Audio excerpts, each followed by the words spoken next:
she defeated the British Empire in open battle. She killed a British collector on the battlefield.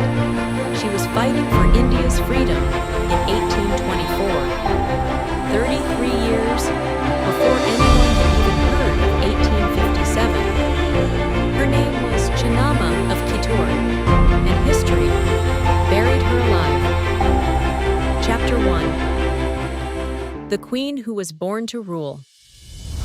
In the hills of northern Karnataka, in the kingdom of Kittur, a girl was born in 1778 who would one day make the British Empire blink.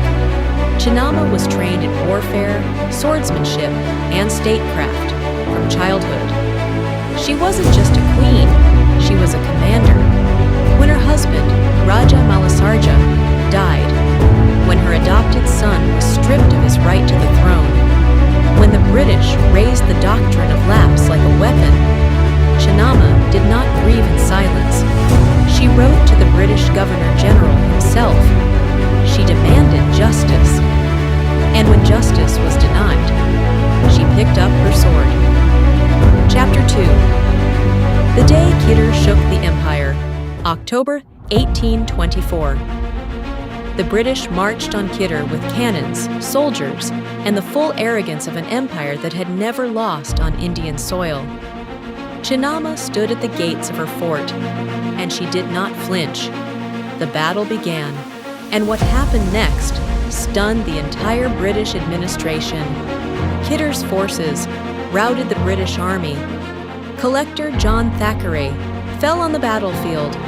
British officers were captured, taken prisoner, inside their own empire. A woman had defeated the British East India Company in open war. The year was 1824.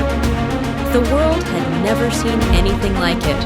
For one blazing, unforgettable moment, a small Indian kingdom made the most powerful empire on earth retreat.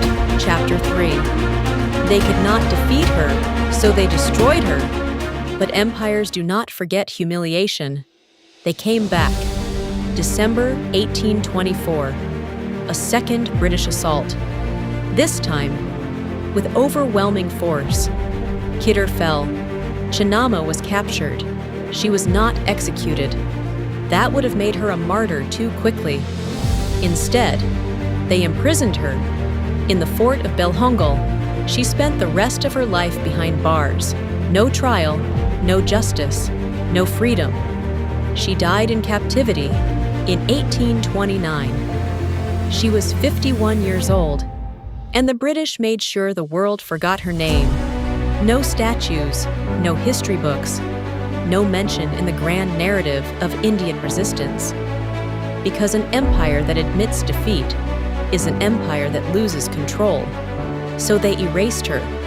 33 years before 1857, before Rani Lakshmibai, before the sepoys, before the Great Uprising, there was a queen in Kittur who looked the British Empire in the eye and said, no.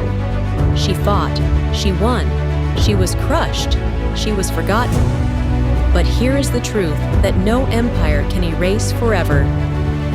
Chennamma of Kittur was India's first armed resistance against British rule. The first, and she deserves to be in every classroom, every textbook, every story we tell about what it means to fight for your people. History forgot her. We will not. If this story moved you, share it, because the greatest tribute we can give her is making sure the world finally hears her name.